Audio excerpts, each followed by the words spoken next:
I'm on mute. Cynthia just Cynthia just knocked on the door. Said you're on mute. Uh, Hilarious. Okay, it's fine because I was just being an immature idiot. I was saying today, and I was also checking my trim here to make sure that I wasn't clipping.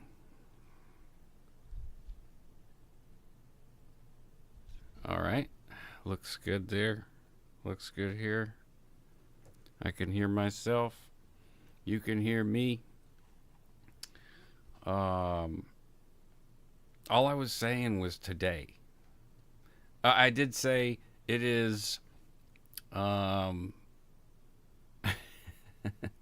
I did say that it was Monday, the 31st, and I had to think about it of July. Yesterday was Cynthia's birthday, and I wish I had like $1 million so I could like do something really nice for her, like super nice. But she's really easy to please. I just be myself. It's actually really freaking difficult. Yeah, I know you hear me now because I unmuted it. Thank you, baby, for letting me know. Machin. All right. Well, that's a hairy looking dude. Um, Man, it was hot.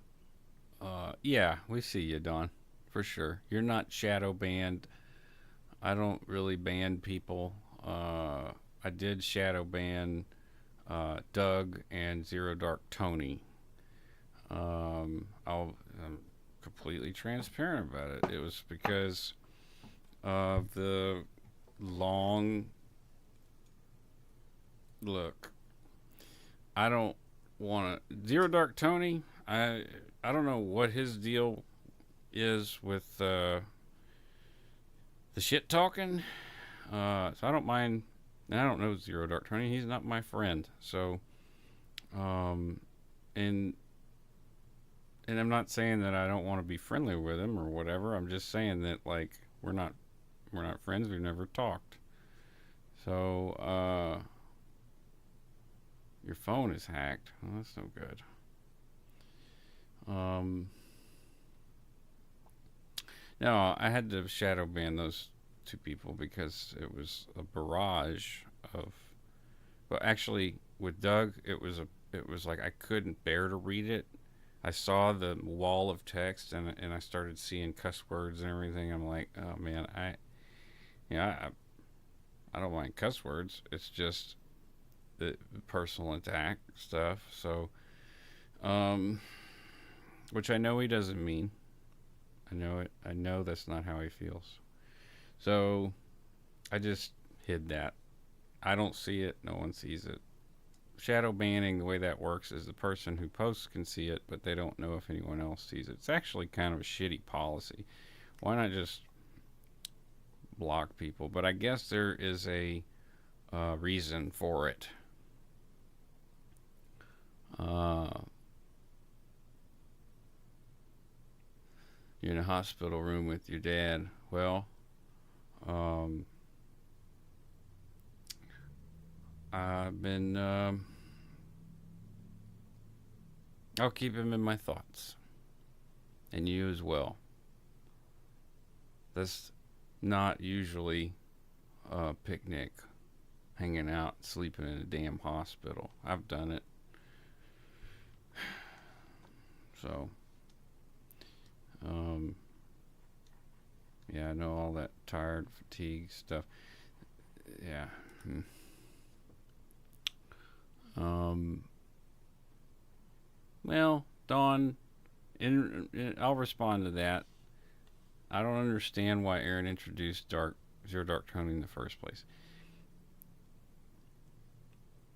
I did a thing with Mark Turi. I think Julianne. Well, Julianne is the one who sent me the invite to the broadcast, and I did some talking about intelligence. And I could get into the weeds with that, but there is no way to know. I wish I knew the. It was the previous Saturday, not this last Saturday, but the previous Saturday. Saturdays with Mark Turi, SP Never Ends, and I talked a lot about intelligence and how it's used in the military and how it's used in Scientology. And the thing is, if someone comes out and is uh, slinging the arrows in the right direction, hey, what's up, Herbster? I'll give you a Vulcan salute. Yeah, if someone comes out and is slinging arrows in the right direction, it's impossible to know, what they're. It's a trauma community. Everyone's fucked up. Okay? There you go. I said it. Everybody's fucked up, including Aaron. You know? We don't all have to get along. We don't even have to like each other. I love every one of them because of their resilience and their ability to survive and their courage and strength to talk about it. Regardless of how they present it. Regardless of how they present it. Like, as long as they're slinging the arrows, even with Zero Dark Tony, I only watched about 15 minutes of one of his first broadcasts, and all it was like, he was saying, he was saying some contradictory things. Like, he said, I invite any ex-Scientologist to come and talk with me about whatever. But then he said, in the same 12-minute period, that he doesn't want to talk to any ex-Scientologist, anyone who was a Scientologist formerly, and said that we're all idiots and we're clueless and stuff like that. So it's contradictory.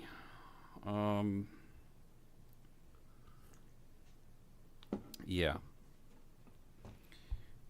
And then he made that post, on his community tab that everyone in the community sucks except Doug.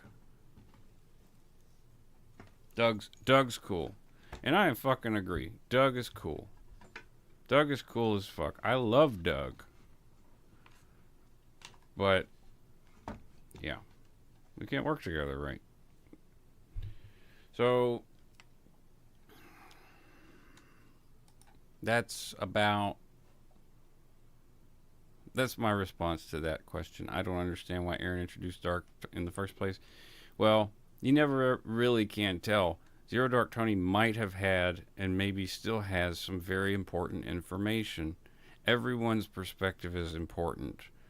That is something that I firmly believe. Now, even if it offends someone else, your perspective is important. When you're talking about these kind of like coercive groups, it's almost impossible not to trigger somebody.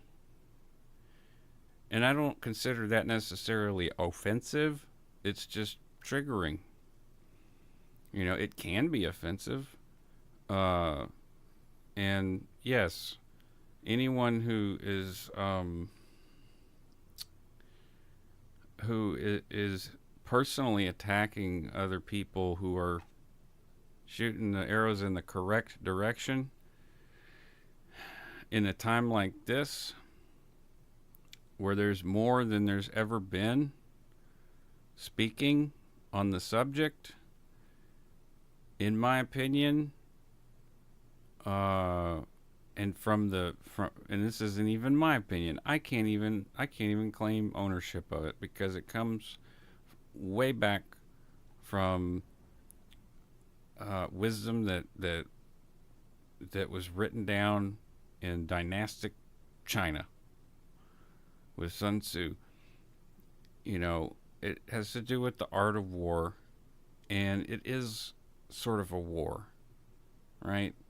Because what's going on is war is exploitation, fraud, anything that you could do besides kill a person, and maybe up to that, especially 20, 30 years ago, but maybe as recent as 10.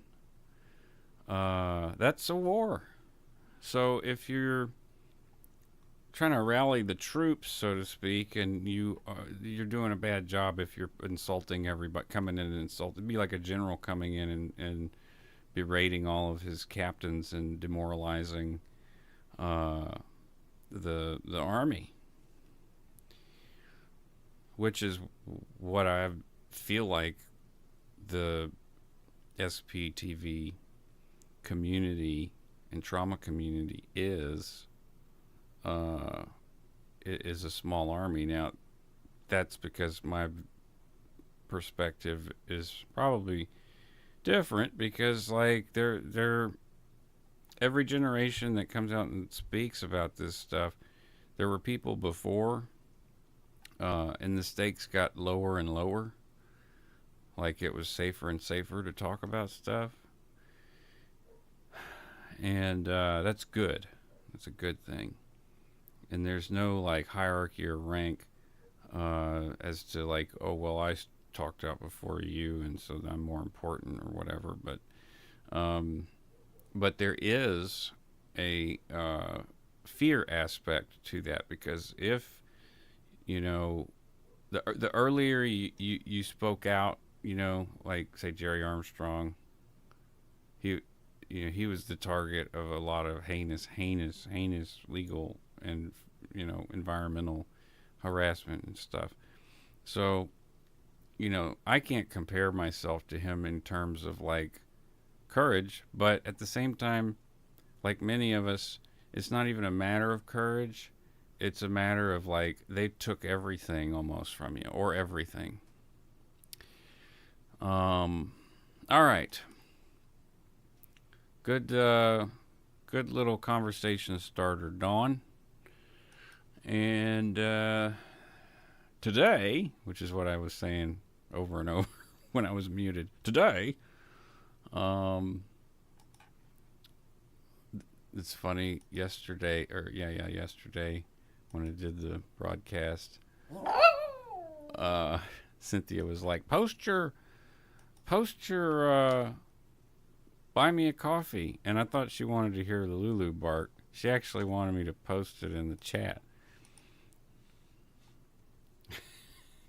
So there that is. I don't know how long the live chats take to populate. And if you're at work or something, like, and you don't have time to sit here, just watch it later. I'm gonna take my time with it. That way, whenever you do have time, we'll be spending quality time.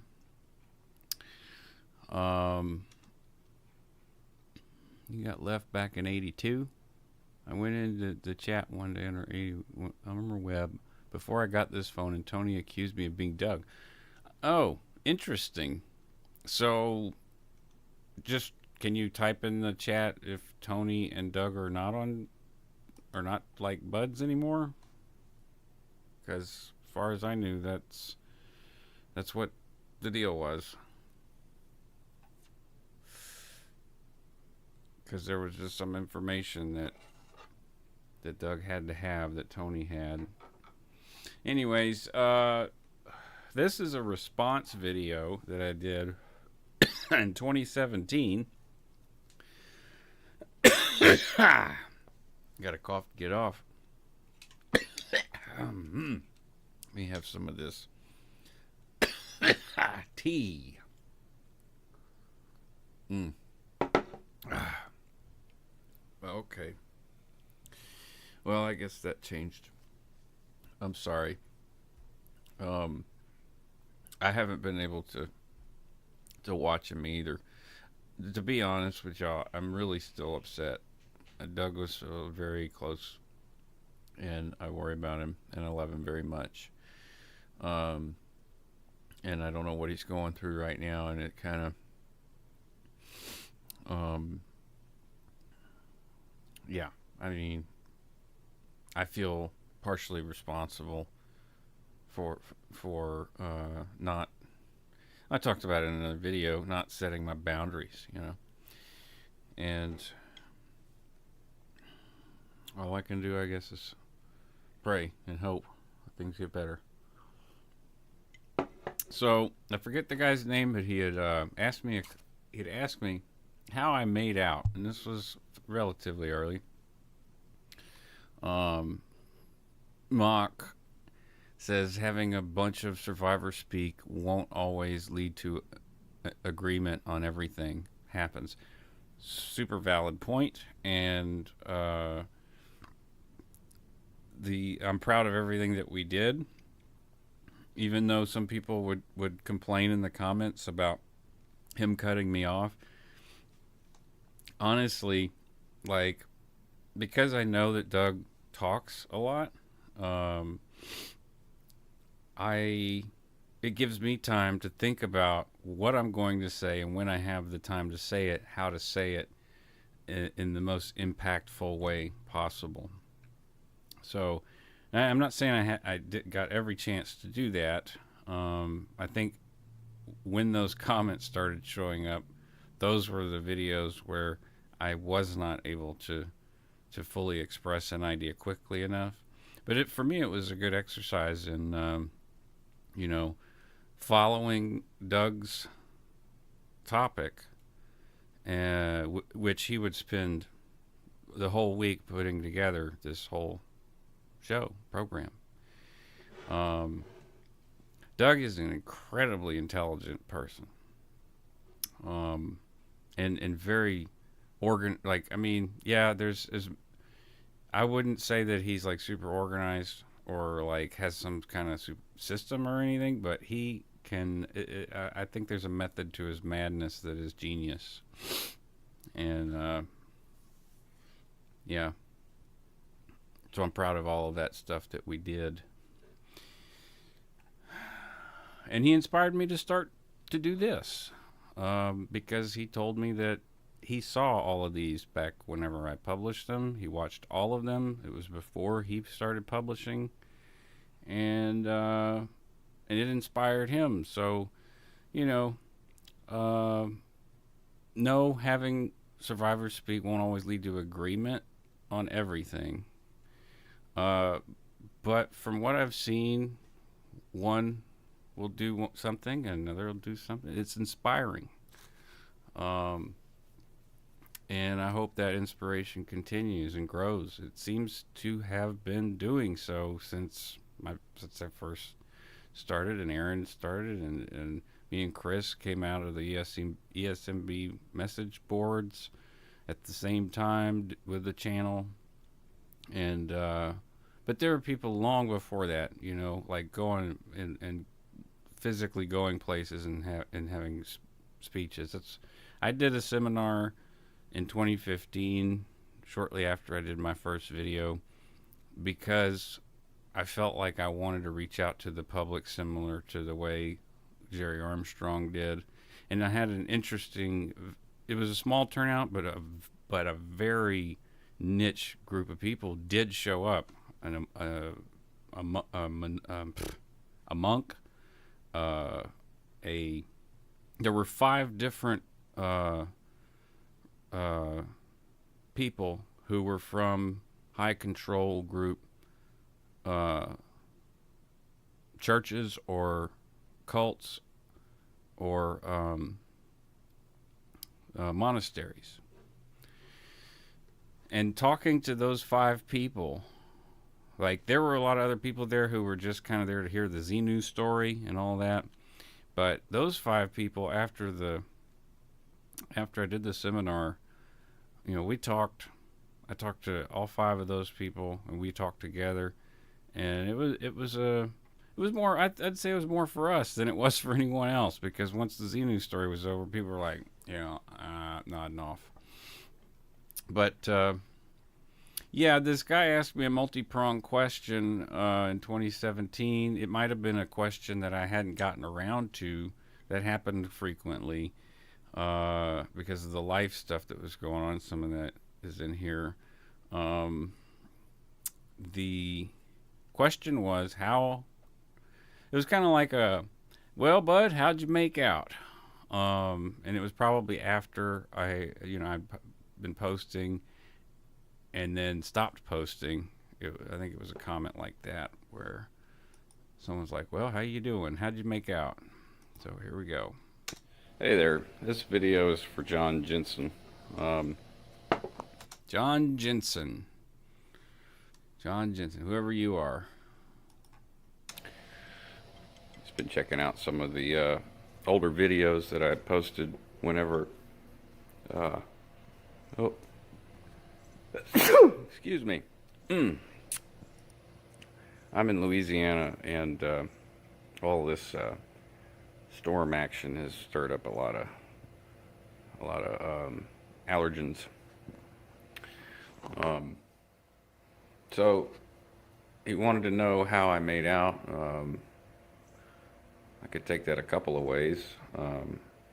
There's how I made it out. Of course, that's mostly covered in the other videos, but how am I making out now? It's 2017.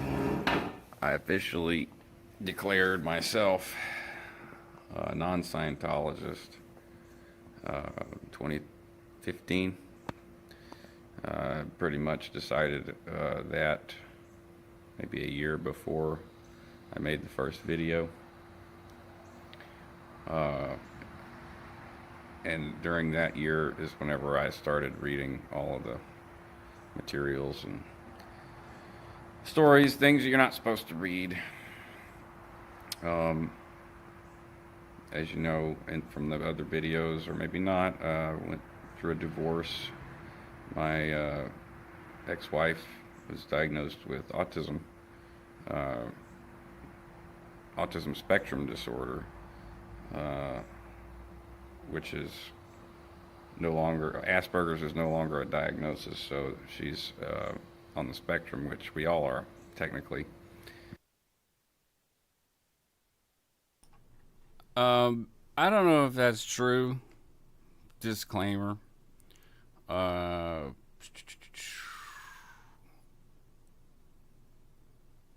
Yeah, I don't know if that's true. But at the time, I was studying psychology,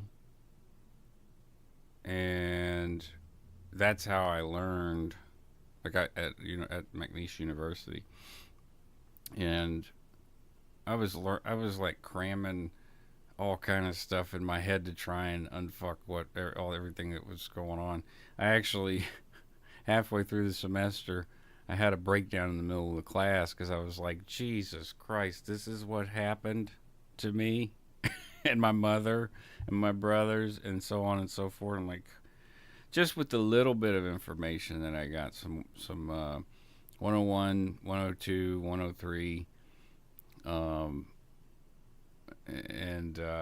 then chatting with the professor about certain things.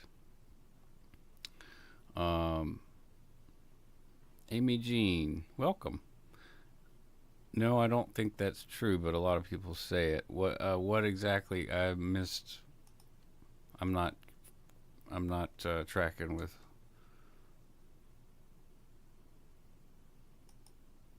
What that was, because we're on a delay probably. I don't know if you're up to the point we're at right now. But when you get there, if you're one of those 2x viewers, which I've started doing on YouTube for the lives, let me know whenever you catch up if you're not. And right, okay, right. Not everyone is on the autism spectrum. Yeah. So that's why I stopped the video, because that's not true. So where a person is on the spectrum is, the task at hand to find out. But that would be true with people who are diagnosed. We got her diagnosis, we tried, and there were certain things that she didn't want to accept about the diagnosis, and certain things she did. Uh, the counselors and myself and many numerous other people can vouch for the fact that that's very common. But you know, I was defending myself constantly in court, and I can really tell that I'm being defensive in this video, trying to sort of like, hey, it, these. I was constantly thinking about the court case, and it was some horrible stuff. I think that leaving Scientology was a big factor in our divorce, because I was a different person after I decided to stop thinking like that. In a way, the way that you think as a Scientologist is very formulated and controlled, and it's also very automatic. And that's kind of what I was going to say, because I'm noticing all kinds of things looking at this video. I'm smoking like a chimney, probably 2 packs a day, stressed to the max. But I hadn't lost everything yet. And that's the thing, like, when I see people on the street now, and to some degree before, when I'd be in big city. I lived in Los Angeles, lived in Nashville, and I lived here, and visited Houston fairly frequently. I see homeless people, but now I always wonder how they got there, what happened, because I know there's some fight in that person, but when you stop fighting, I believe that's how I ended up in the situation. It felt, in a vagrant type, couch to couch, sleeping in cars kind of situation. Was just, open the car door and or have a expired inspection sticker or something, get my car towed, and that would have been on the street. And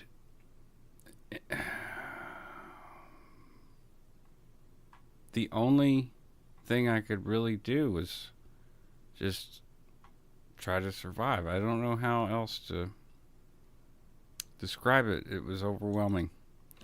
Predictable. This was before that, and as a human being, I think you want to fight that decline because you can see it coming almost. It's like, if these things happen in this succession, I will be at a place where I will have nothing, and I'm going to fight really hard, and hopefully I won't end up there. That looks like the mode that I was in. If you apply LRH tech, it's predictable. You apply the same thing every time. So I think that part of the reason that there was any initial attraction to begin with was that establishment of very rigid patterns. Another thing that's common for people on the spectrum to develop is. Now, I did talk to an Australian woman named Jane Rogers, who is an autism specialist with 30 years of experience. And she was kind enough to take my call twice and have 2-hour sessions after we did, after and during our marriage counseling. Um, but this is really a thing. Like, I was a Scientologist, Marcus the Scientologist. I did things a very specific way. I was very predictable. Um, and and with my wife's form of autism, she did have very rigid behaviors. She had a very tight schedule. She liked predictability, and she had a pretty flat affect. I had a flat affect as well.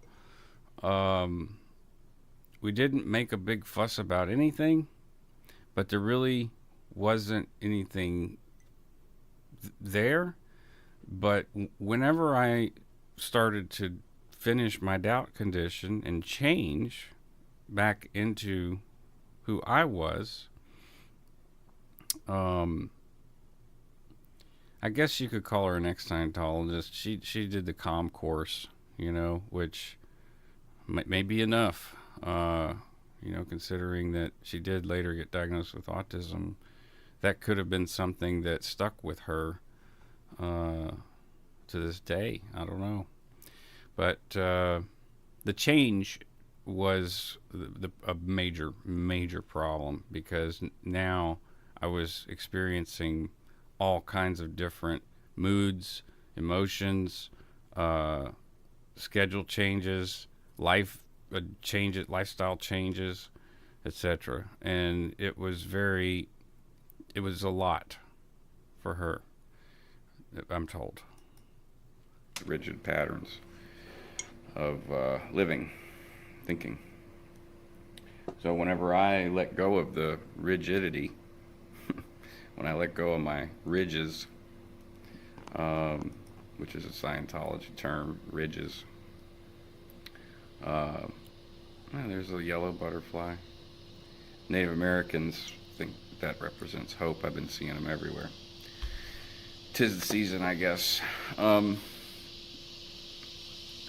So there was a big transformation for me, because I had not intended on getting divorced. Still love my wife whenever we separated. Still love her now.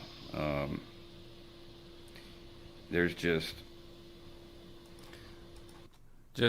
I mean, there's not many of my exes that I don't love in some way. Um, there's a couple that don't love me, or I mean, I say that, I don't know, but they don't talk to me. Like, what I mean is, I'm usually friendly. Like, it's parting on good terms is a normal thing. Most of my friends in high school and middle school were girls, and I'm very close to my mother. I'm a mama's boy. I'll admit it. Uh, yeah, it drove all my friends and peers crazy, and it caused me nothing but trouble. Really, ruffles have ridges. They do. Yeah, a ridge is just to define that in real life. Because in Scientology, it's like a field of energy that exists that is usually caused by an overt or a withhold. Um, and it's just a way to inspect someone and inspect their system as a terminal and make sure they're operating correctly. And then it sounds incredibly robotic, but when you really get down to it, that is what it is. And in the real world, a ridge is when you walk into a room and something bad happened. Like, to me, that's what a ridge feels like, what Scientology says it is. It's that you walk in and that vibe is just like, what's going on? All right. When I let go of that rigidity, it was something that I could let go of. And I'm not sure that's the case with her. So all I can do is, now we went through a really bad custody case and all this stuff, but when the rubber finally met the road 3 years later, we have equal custody, and we both take care of the kids, and we don't talk, uh, but I don't know what to say about it. It's not for lack of wanting, even if it's about the kids. She tends to. Uh, I've been called that before, Dawn. Dawn says, "Ooh, Marcus is empathic." Well, you know, I don't know about all that. Maybe, you know, the shit that I feel sometimes, I don't know if it's, you know, hell, I have thoughts and voices and stuff in my, I don't know what they are. You know, it's not schizophrenia, apparently. So, I don't know. Um, I don't feel like I ever do enough. I can tell you that. That was beat into me pretty solid. It's never enough. So maybe that can be construed as empathy. Um, Maybe it's sort of a maladaptive empathy, but as to my core, I don't know if I'm that. If I have a whole lot of empathy, I can be pretty brutal if I have to be. But that also comes from what was beat into me. Talk to my parents, their grandparents about things that are going on, and so I just hear about it through them. Uh, I'm not trying to change that. Uh, it's difficult to explain. What was going on right here in real terms, in retrospective hindsight and all that, is this was the beginning of me being alienated slowly from my kids after the divorce, and but the good news was, like, we got the kids into a school that worked well for both parents and my mom, and the kids were in a house that was not a 10 by 12 slab of concrete without running water, with no beds, with no heat or AC in the summers and the winters in Louisiana for 2 years. Like, that was a big stress on the entire family, even Cowboy. In fact, yeah, story for another time. But, well, it's difficult to explain if you haven't lived or have had a child who has autism. Um, but there are certain things that you just let it go. She doesn't want to speak to me. Uh, that's fine. As long as the kids are okay, I'm good. Um, as far as my health goes, uh, I'm sure a lot of Scientologists that know me or that have keeping tabs on me or whatever would be thrilled to hear that I've had a host of physical problems. Uh, most. Okay, I guess I can sense energy because Amy, over the last 2 years, all three of my kids have been diagnosed with autism and been trying to learn a lot. So when I stopped the video earlier, I had to correct myself. There is a whole new awareness now. Autism runs in my family on the LaFleur side, and my brother has two children on the spectrum, and one is on the high end of the spectrum, and one is on the low. My nephews, and so we grew up. I mean, I say we grew up. I met him at 14, around the same time I met Travis on the LaFleur side, and but my half brother Alan, didn't get married until, oh, I don't know, sometime early '90s, and so they didn't have their first child till around then. And uh, you know, the back then they were like, well, he seems okay. And again, my biological father, being always ahead of his time, but a total shit about it, said, no, you need to get that boy tested. The earlier the better, because early detection is always good. There may be something, some developmental things, and he was offering to pay for it and all this stuff, and they never took him up on it. But Anthony's okay. Um, he's a very adaptive and intelligent and amazing person. Uh, and and then the youngest, Chris, is on the low spectrum, and he is like a living angel. I don't know how else to describe it. Um, they're like perfect people. I no, they're imperfect in so many ways, but you know, they're just. I say this biased as my nephew, but it's like when he loves you, you know what love really is. So hearing you talk about the difficulty with your ex-wife, with your changing thought patterns, kind of blew my mind. It made a ton of sense. Yes, ma'am. Um, it is mind blowing. It is mind blowing. This whole thing was really because, and I'm proud of myself.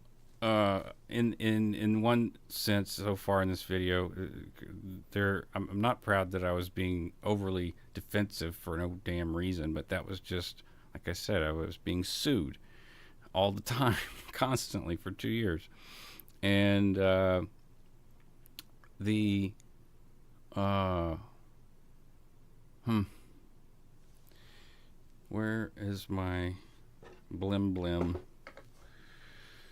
Good Lord. I'm getting deep here. So I don't want to like get myself in a hole and not be able to get out. But no, sensing. So I feel like, and this is no lie, like I felt like Amy, uh, had something to say, and was maybe, wanting to, or thinking at least. I had some kind of feeling that there was something about the autism that, when I said everyone is on the spectrum, no, that's not true. So I don't know. All right. Let's see. Oh, welcome, Sandy. I have a 28-year-old son with Down syndrome and autism. I still can't tell if he even knows who I am or if he even cares about me. Okay, so like my nephew is kind of like that. But Sandy, does he ever show you like love? Do you hug him? Does he hug you back? Has he ever hugged you without you prompting him to hug him? Curious. Because that's what I mean whenever, because it's not all the time. My nephew, uh, the youngest nephew, my brother's youngest son, sometimes when I show up, he'll walk up to me and, he's pretty expressionless. He's just like, yeah, yeah, yeah. And then he'll hug me. But I feel like because he's never paying attention to anyone but himself, that him taking notice and coming to hug me is so pure. I don't know how else to say it. Mock, a friend of mine recently got herself diagnosed finally. And years before that, she made me aware that I might have it. It's not always easy to acknowledge it for yourself. Yeah, and I'll say this about our education system, because this is where the education system, where not just her education, but the constant moving around. Vanessa moved a lot. Her parents moved a lot. She was shuffled around with her siblings a lot to different family members' homes, and went to lots of different schools. It wasn't until she was about 14 she was able to go to a school and finish high school. That did not help. Um, However, in those school systems back then, you know, especially, and she's 4 years younger than me, but like say in 85, 86, when I went to W.T. Henning Elementary School and you would get tested, it was, you were either normal or special. And it didn't matter the severity, so to speak, of the special condition. Everyone was in one special class. And the teachers that they had, at least at W.T. Henning, be, you know, I don't want to blame them, because how do you handle a class that's so diverse? Like, you have people who are, not unable to walk and can't really speak, and then you have people who need to study and are like high spectrum ASD, but they don't have the tools really to deal with that. Um, so she went undiagnosed for a long time, and that was one of the things. Like right before Going Clear came out, the year before in 2011, Stella, right before Stella was born, so it was October, something like that, November. It was around her birthday. $1,250 test, and I hadn't. It was 2013 when I like broke my mind with the doubt condition and realized mental illness is real. Like Scientology is fake. It's oversimplified, but when she came home and told me that she had ASD, I was like, okay, whatever. I don't believe in that. I didn't believe in it. But it was through the process of me changing and her reacting to the change that I started to realize, holy shit, this is real. These are real things. So,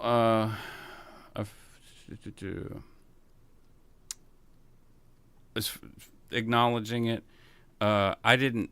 What I was going to say, Mock, about that was I didn't do a very good job acknowledging it either in her until later.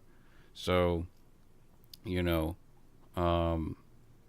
it went from, yeah, I don't believe in that stuff, to holy shit, you're doing this, you're doing this, you're doing this.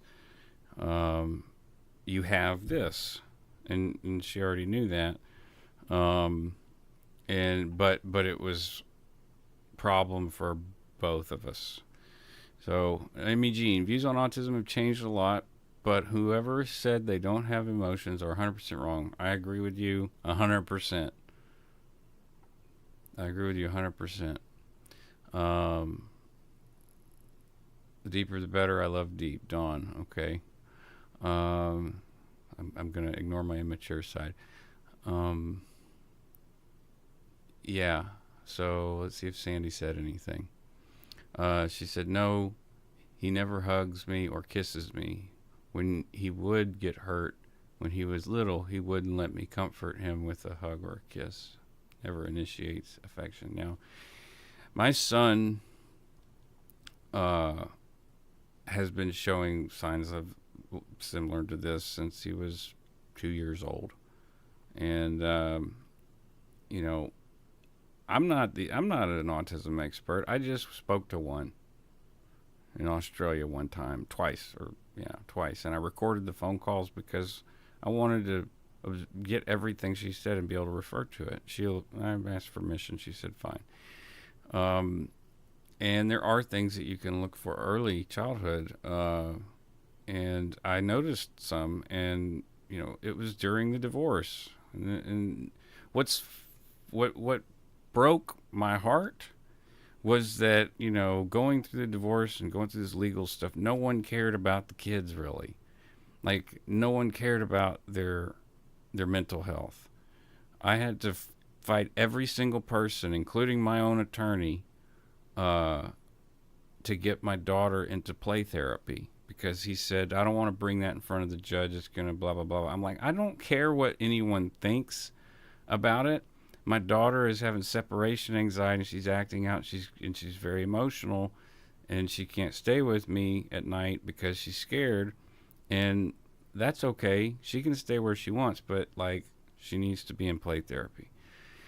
And it helped her tremendously. Um, so with Stone, you know, um, the teachers that he has now, last year and this year, have special. Get this. This is good news. She has specialized training to work with classrooms that have more diversity, such as Stone. She's utilizing his strengths.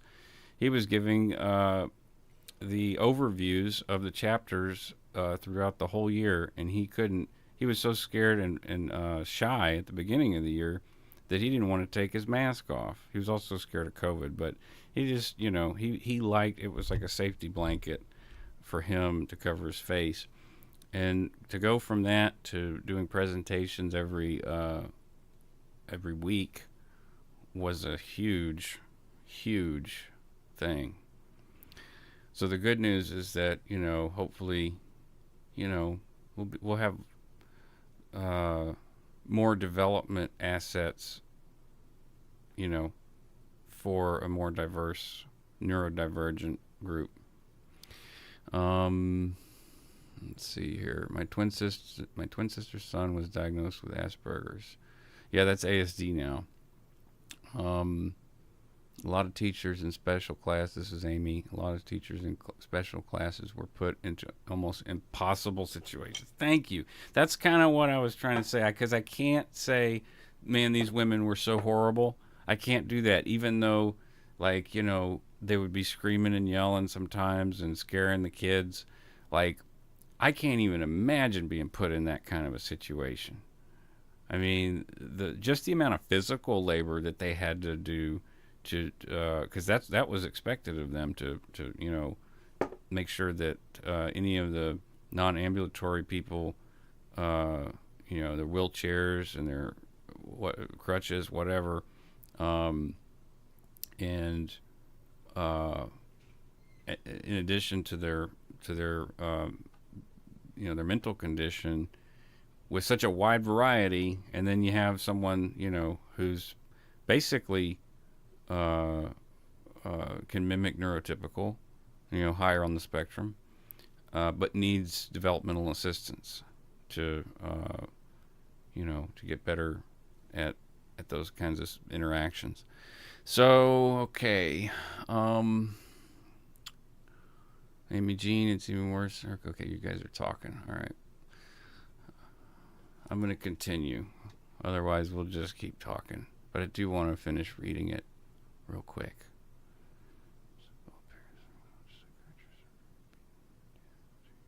Oh, Jesus. Yeah, Mark.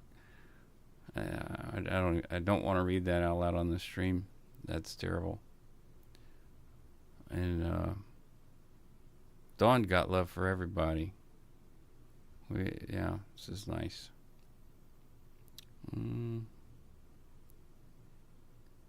Mark, I'm really proud she got herself diagnosed while he was alive. Yeah. That's rough.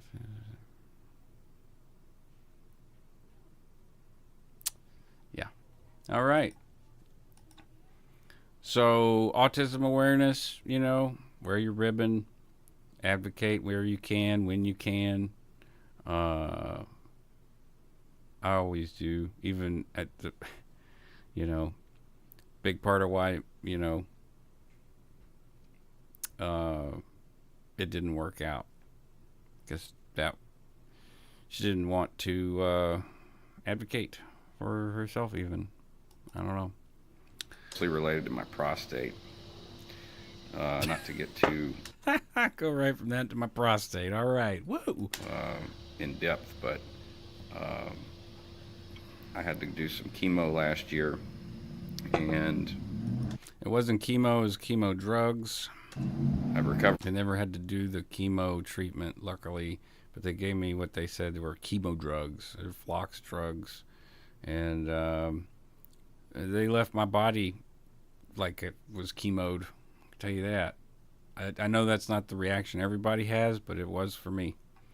My muscles and ligature turned completely flaccid, and I was working at the post office. I tore my Achilles. Pretty well from that, and now and there was also some tissue and a cyst that needed to be removed, so that was taken care of. Uh, but tomorrow I go to the doctor to check out some swelling that's been going on near the incision point. Um, I'm not too worried about it. I hadn't taken antibiotics in almost a year, and before a show Friday, I went and got checked out at at the doctor, and they gave me a tricycline antibiotic. So I think that it'll be effective if it's a cyst or something like that. It should go away, or the swelling should decrease. It's affected my ability to go to school or to focus on school, because the pain that I've been experiencing as a result of the swelling it resembles the pain from before I had the procedure, and that pain was so bad that it got to a point where I couldn't walk. Yeah, this sucked. I played a show one time right before a surgery. It was right before that first surgery, and I didn't cancel it. Boy, man, it was hard to do. I was because it was called a Roots Revival show. I wish there was footage of it. We played a bunch of regional Cajun and Acadiana based artists' music, including Sea of Love and Bobby Bland and Dolly Parton, all kind of stuff. So that show, the stage has stairs, and backstage you got to go up. And I remember like using both of my arms and just kind of climbing up to get to sit at the stage on the piano. And my bandmates were like, "Dude, are you okay?" Like, I'm not missing a chance to play with the Lost Bayou Ramblers, Sean Ardwan, and Joel Saunier. No way. I don't know if any of y'all know any of those names, but yeah.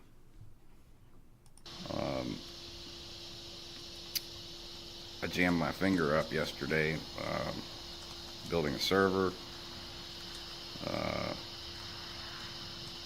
Probably should have been resting, but my dad and I have a bunch of equipment that we need to put together so that we can do events wherever we want to do them. Portable event, sound reinforcement. So, as far as how I made out, like mentally, spiritually, if you want to talk spiritually, there was a period where I considered everything like. It's funny because before I joined Scientology, I'd already reached this conclusion that all religion was a farce. And when I left Scientology, I had the same conclusion: all religion is a farce. But there were some things that I was made aware of through Scientology and other friends that, like friends that had studied theology, philosophy. My cousin studied theology. I got a friend up north who, well, he's a very scholarly individual, and some of the things that they were asked, they recommended reading from these types of thinkers was a lot of the same stuff that Hubbard talked about, And indeed, some of the stuff that Marty Rathman studied in depth after he, quote, left the church. Uh, I'm a little baffled as to this current state of affairs with Marty and the church. Uh, I choose not to trust either one.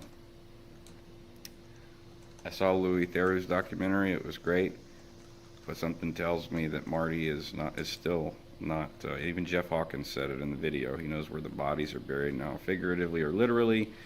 I don't know, but you could at least take it figuratively, if not literally. Bodies buried.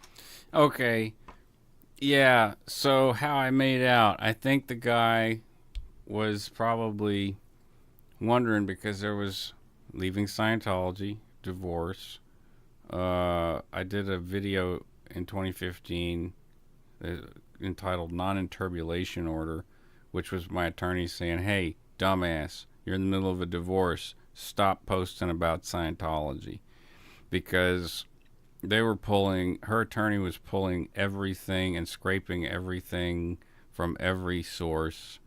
And, they tried to present to the court that I was threatening to murder her and my kids because of a Facebook post, or I was social media manager for a pawn shop at a business called Micronet where I manage people's web services. And I posted, per their request, they're selling guns, a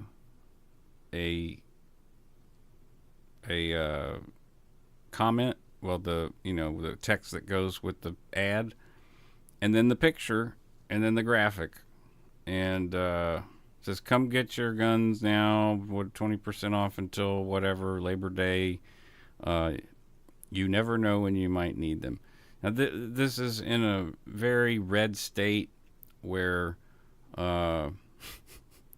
like, people are always planning for the to shoot the government. Okay, so this was what they told me to write. This was my job. This is what I'm being paid to do. I was being paid well to do it, and it was paying my attorney. But they scraped it and they pulled it up in the case, tried to say, "Oh, he's gonna kill somebody," and it was very serious. This is no joke. This was very serious. They were being very serious about it, and they had made a whole lot of other very serious claims. And so this is 2017. I'm unloading because now it's over. Meaning, there's a lot more crimes that were committed that Marty doesn't talk about. And so he is, in a sense, colluding with the church, or in collusion with. So some of the things that I've studied have been the Dhammapada, the Tao Te Ching, Proverbs, St. Thomas, Aquinas, some scientists, Einstein, Pavlov, the pervert, what's his name? Freud. I don't. Yeah, whatever. The professor was, I guess, biased towards Freud. Maybe he was a pervert. I don't know. I know he liked to do cocaine.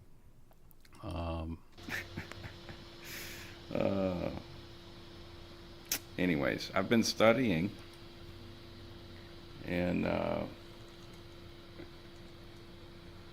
trying to basically come up with my own philosophy. Right back where I ended up, because religious people, or the religious icons that we see or that we read, I wouldn't say that we see, I don't see very many great religious icons in this present day, but the religious icons that we read about that have left these texts behind, that have meaning and value in a society, are grossly misinterpreted, in my opinion. when Jesus said the kingdom of heaven lies within you, I believe that he meant you don't need a religion, you don't need a God, you don't need anything other than what's inside yourself. The kingdom of heaven lies within you. Now it's Now, I had conversations with a Lutheran pastor about this, who's quite the rebel himself. And hey, Miss J, welcome. And we were, I discussed that with him. You know, the kingdom of God lies within, and then I expressed or did my little aspersion that I did there, and he was like, "Well, yeah." And that's one of the guy that Tim Norris. We featured his music on one of the end of the broadcast with Doug. Um, Big beard, playing kazoo and resonator guitar. But he's a Lutheran pastor for 30 years, and did a whole short feature on him and his music. And you know, he reminds me of like a cool Catholic priest, which in my experience are rare, but they do exist. Um, Met a really, really old priest who was really cool. Uh, he was French. I can't remember his last name, but yeah, Kingdom of Heaven lies within. You got everything you need inside you. Um, when you lose everything, you know, Amy said, "I can't believe how terribly you were treated during your divorce. It's like you were running into every block possible." Yeah, I did, and I ended up with nothing. So when you end up with nothing, um, is that better than something? There's a freedom that comes with nothing. I don't know if that makes sense. Uh, and to accept it and to start working just from within, starting over from within, uh, is transformational. fine and nice, I guess, to do if you want to do rituals or something of that nature to eulogize your Savior that told you that all that you need is you, and to do good things and to be nice and you know, all living things love life, fear death. That's in the Dhammapada. Knowing this, how can you quarrel? You know, why pick a fight with somebody? Why start trouble? Why do bad things? And to eulogize someone who tells you something so simple that even a child understands. Uh, and of course, I am excluding certain mental disorders in this. And, uh, well, I'm not. You have to interpret these religious and moral texts within the framework of knowledge and understanding that exists in the modern world. And there are some things that work and some things that don't. But there is some, to me, there is some ultimate truth to those uh, saviors, sages, martyrs, scholars, scientists, that had a belief in something, whatever it was. And indeed, in learning about post-traumatic stress disorder and going to therapy and treatment for that, I learned that post-traumatic growth can be enhanced by figuring out what it is you do believe in, whatever it is. And that was a big thing for it was a very simple thing, but a very hard thing to come to pass in my own mind, if that makes any sense. Uh, I feel connected with everything around me. I feel like things are actually, no matter how bad they get, I'm happy to be alive. I'm happy that I have children. Um, there's just so many things to be thankful for. And that song that I posted, "Stubborn," was an This that song actually, whoa, ended up on the record. So is this still going? Yeah, that song ended up on the record. Stubborn. If you go to all the links are in the description. I did it beforehand this time. So there we go. an inspiration that came to me from the memory of my grandmother, uh, Anita Parati, who was the second generation of a Sicilian immigrant. Um, Actually, her husband was. She was just a Cajun woman. Yeah, she was a Fruge. I'm sorry, a Moro. Anita Moro and Creole. Um, and family wouldn't like me saying this, but African Native Creole or Native African Creole, French, uh, multicultural uh, people from the Creole parishes, and Lafleur and Moreau and a whole bunch of O's and Thibodeaux and Robichauds and Rabideaux and Billadeaux. But that side of the family, it was my grandmother's thought that inspired me to write that song because she had endured, and much of her family and people of that time growing up when they did endured some very, very hard trials in life. Um, Food was scarce, money was more scarce. The Great Depression was not a good time to be a child. Mortality rates were very high. Polio was killing a lot of people. I have a great uncle whose little brother died of a rattlesnake bite on a farm. This all may sound like you're talking about shit a long time ago, but the thing is I was raised by my great aunt for the most part. After my mom and I were separated and divorced the first time, um, and from that point on, I was staying at home by myself, 7, 8 years old, 8 years old for sure, and on the weekends or whatever. And then if my grandmother, could come over, she would. My aunt Sally, I would go spend summers with. Uh, and I also grew up in the 1980s on an A1 agricultural plot of land. Uh, it was, you know, we didn't. We had calf. We had, we didn't have multiple calves, but we would butcher calves once a year. We had 2 pigs, one for each season, uh, and we had a mule for tilling, and we had a Hungarian.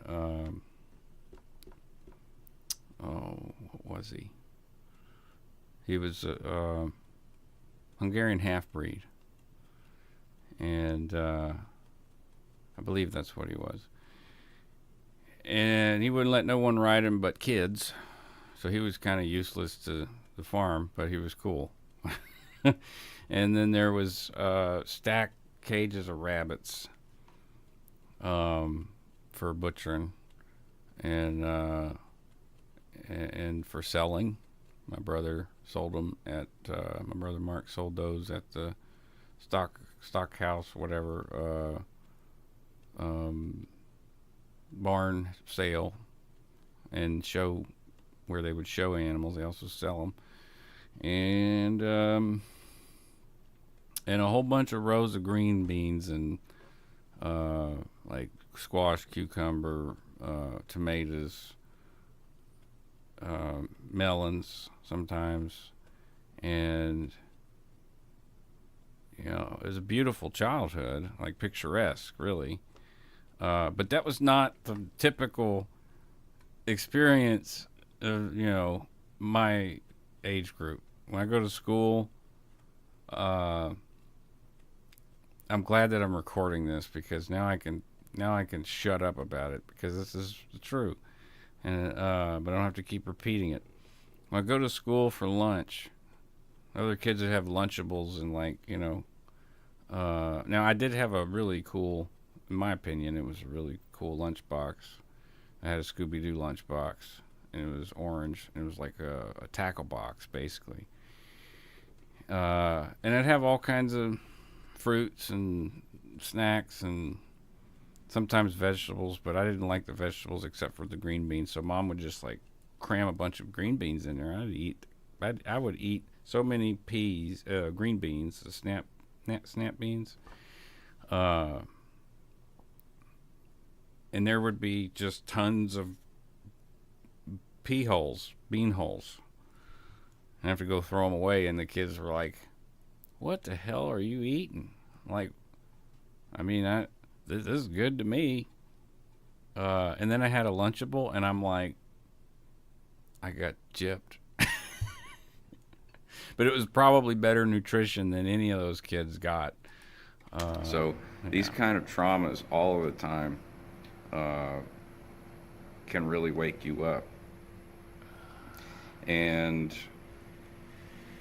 while my grandmother was a very spiritual woman and believed in Jesus Christ and all this stuff, it wasn't so much that her belief in, to me, it wasn't so much that her belief in Jesus Christ was what made her such a wonderful person. It was the virtues that she lived. And to me, that is all that these teachers are teaching is virtues that you use and you live. Uh, better well done than well said. If you take that to heart, and you take some of these lessons to heart and absolve your need for salvation or anything like that, because we don't know. When we die, we don't know what happens. Not even Jesus knew. Buddha didn't know. That's something that you can only experience. Unless they died, I would say, then they would know. We, as part of nature, are, although very much the dominant species because of a certain part of our brains, and I say dominant, if you look around all the structures that we build, all this comes from the result of us thinking about things. Uh, but if you look at a lizard or a butterfly or something, what we would call a simple creature, it does not worry about anything. It's going to live and it's going to die. All things sicken and they die. And they don't worry about it. And I don't think we should either. As being part of nature, being a human being. And this is something to bring up. Is that at this particular moment in time, my mortality was, my mortality rate was unknown. This is true. I didn't know if I was going to live another 5 years, 10 years, 15 years, or if I was, going to die within a year or two. It was pretty uncertain.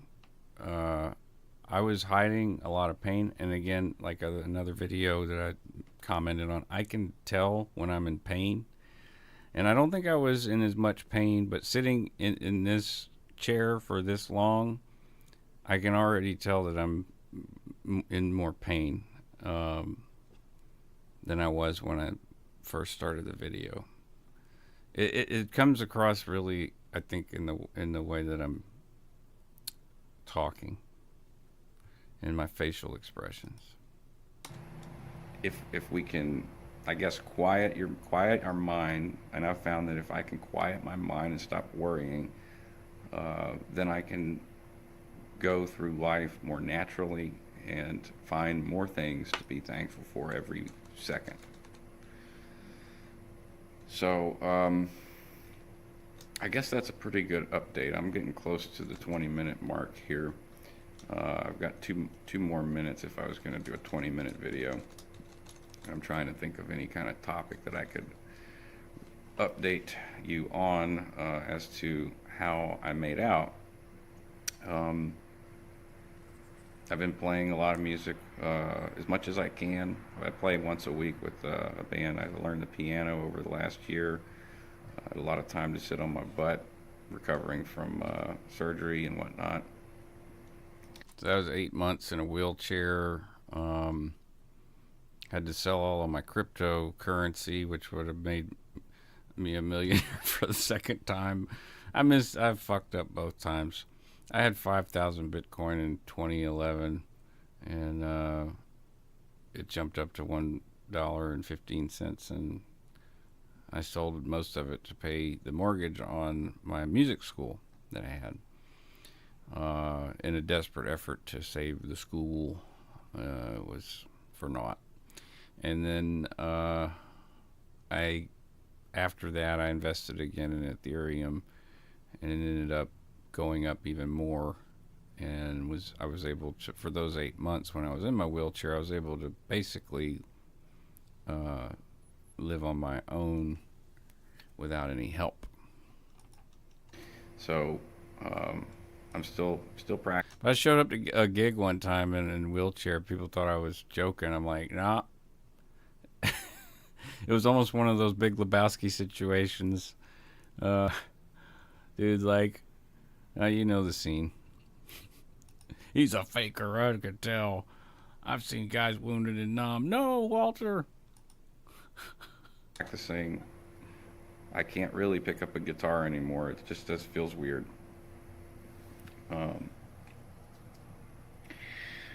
I am currently unemployed. Well, I'm employed by the post office. That's complicated. I don't want to get into that right now. I'm employed, but the federal government is horribly inefficient, if you don't already know.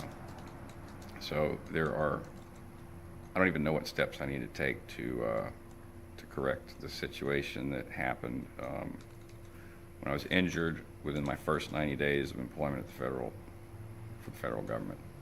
I'm not going to talk anymore about it. It's the federal government. Yeah. So what happened with with that? I got hired in as a rural carrier associate to the United States Postal Service. Took 6 months. I was able to do 2.5 months and make it through the entire Christmas season. But this was 2.5 months after my surgery, and those drugs that I mentioned earlier, the fluoxetine drugs, had pretty much destroyed me, and made my tissue very soft. So my ligature, while I was out, I made it all the way to the 2.5 through the holiday season, and just on a regular day where it was finally slowing down for the post office, I'm like, I can get into this groove. I stepped out of my bed one morning, and I just fell, like where I thought I had a footing. I did have a footing, but my musculature and my ligature did not hold, and it tore the Achilles right in the middle, partial tear, and tore some of the muscles there. And I continued to work for another week, and I used braces, these very big, like basically nothing can move in there but except your knee. But it continued to get worse, and the union came to a meeting to check my injury out, and they're like, yep, we're not going to represent you. We're not going to we're just going to consider you a seasonal employee, and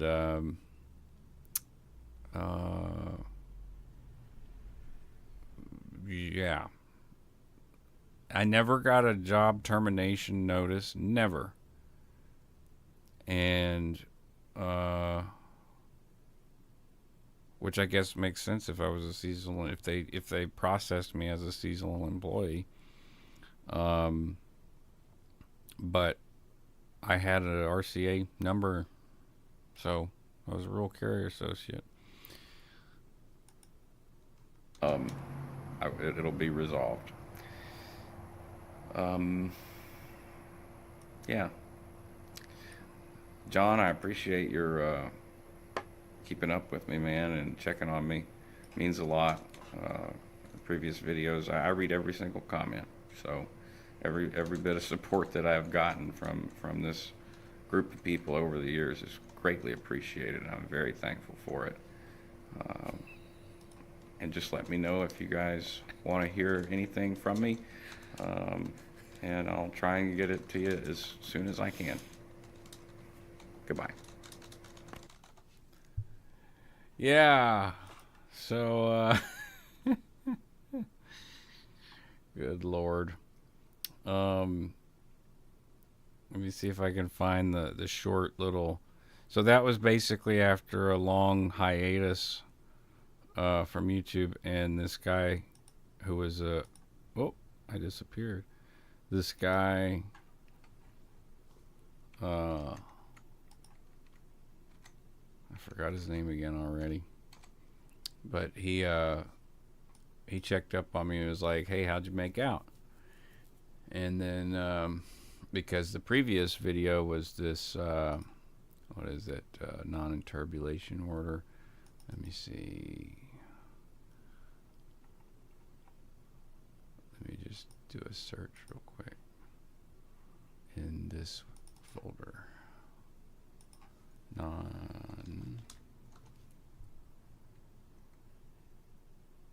Is that too broad of a search? How about, let's get specific. Interbulate. I'm interbulated? No. Might be fun. Here we go. Alright, let me cue it up. So this was the video when the divorce, when my attorney was like, "Yo, stupid, stop, stop it. You got a divorce going on that's about to fuck your world up. You don't need to be doing none of this bullshit." So at the time, the channel was called Wog World, and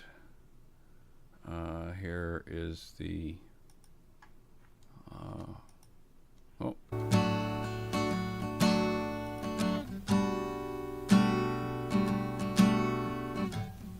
It's a guitar part, a guitar thing.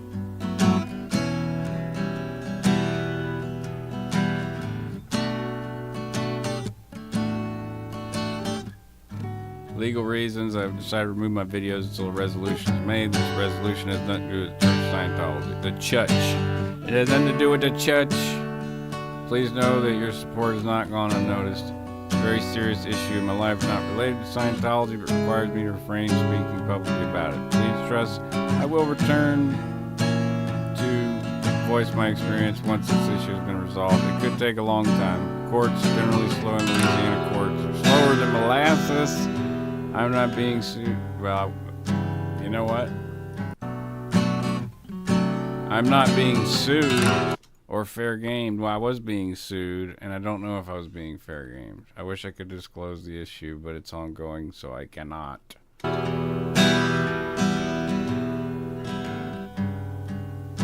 All the best. I will unpublish my videos about Scientology, but I'll upload things so you can see how I'm doing. Thank you, everyone, from the bottom of my heart.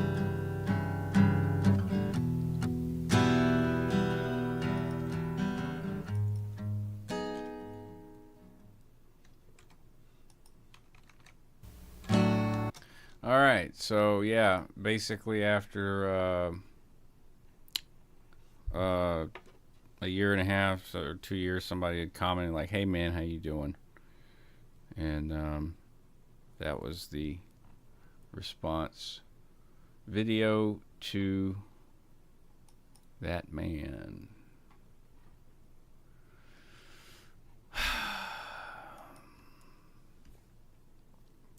Well,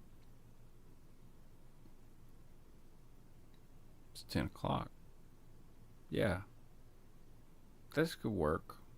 An early morning schedule. I'm just thinking about something that I could just do once a week. At what time? 8 to 10 is a good schedule for me because I'm busy at night and I want to chill. I'm either busy or I want to chill. So, I'm just thinking out loud here. I'm going to roll the credits. You guys have been awesome as always. Hope you'll have a great Monday and start out your week good. And Xenu Xenu.